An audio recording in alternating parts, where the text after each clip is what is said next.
Сәлем достар, қалайсыздар? Менің видео түсірмегеніме көп уақыт болды. Соған кешірім сұраймын. Енді қазір видео түсіріп отырмын.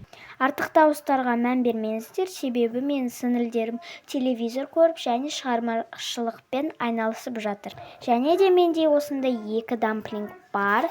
Осыны ашшы сен деп айтқыларыңыз келсе, осы видеоларыма комментарияға жазып, осы дамплингті ашшы, екеуін ашшы деп жазыңыздар. Және маған тіркеліп деген енді подписка ғой. Содан кейін лайк қойып кетіңіздер. Сіздердің маған қолдауларыңызды күтемін. Мен начинающий блогер болғандықтан артықтаустарға мән бермеңіздер, наоборот, мені қолдап кетіңіздер. Ал қазір мен осындай дамплингті ашатын боламын. Көрейік қандай түс екен. Вау, маған сары түсті. Как раз мен көйлегім сары.